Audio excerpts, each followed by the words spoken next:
No, certainly. My favorite group of animals are the cats, domestic and the wild big cats. Heck, my very best friend is my black Bernese cat, Charlie. But besides our domesticated pals, though, there are some mighty amazing things about the wild cats, such as the beautiful cheetah. And it is the cheetah that I'd like to tell you about. They have the serene and wise face that I have come to love so well in felines.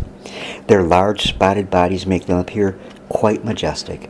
And yes, God did an amazing work in their creation. Science classifies the cheetah in a category known as big cats. This also includes the lions and tigers and the beautiful leopards and of course the jaguar. Here's an interesting fact about the cheetah that I'll bet you didn't know. They are the only member of the big cats that cannot roar. They actually purr like my good buddy Charlie, but much louder. They are known to purr the loudest when they are grooming themselves or each other and or resting together.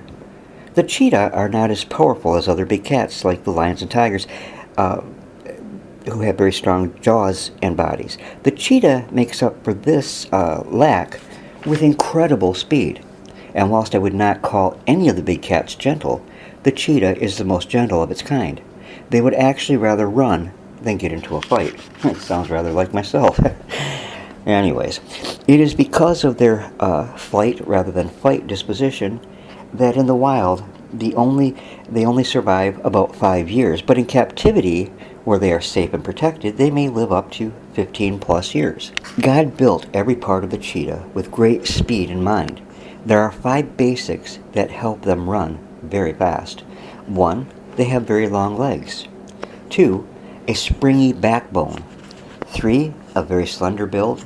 4, a long tail. And 5, long claws. How does all this work to make the cheetah so fast? Well, the long legs and spring-like backbone lets the cheetah take very long strides. But being slender helps because being lightweight translates to the cheetah being able to move more swiftly. God carefully thought out all of this by giving the cheetah a very, very long tail, and he gave the big cat that as a stabilizer or a balance mechanism which helps at top speeds to be able to make sharp turns. The very sharp claws give the cheetah grip on the ground as they run, acting sort of like the cleats on track shoes. Also, unlike other cats, the cheetah's claws are always extended. They're never pulled back in. They can't retract them like other cats can. Now here's something also God did for the cheetah that is pretty amazing. On both sides of its face, running down from the corner of its eyes, are a dark line. These are often called tear tracks, and they serve to protect its eyes from glare. Football players do this by rubbing dark grease under their eyes. Now the cheetah is an incredible hunter. The cheetah can be as far as 300 feet away and begin a very high-speed chase in order to run down their prey. They're smart too. They do most of their hunting in the cool early morning or in the late afternoon. And while they would rather hunt alone, on occasion a small group of 4 or 5 males will hunt together. Their favorite prey are the gazelles, impalas, and other small antelopes. Now that hunt consumes a great deal of energy, and because of this they often drag their prey off to a shaded place where they may rest for half hour or more before actually consuming their catch. If your pet cat has ever licked you, then you know they have very rough tongues, kind of rasp-like.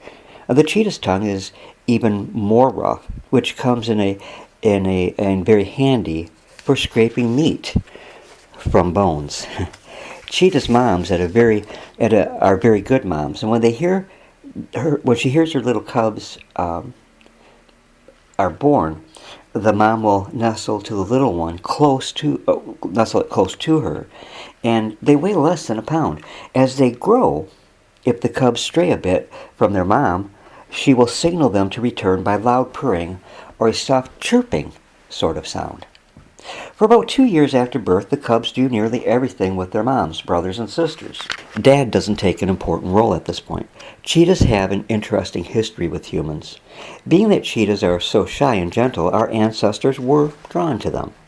Over thousands of years, many cheetahs have been kept as pets.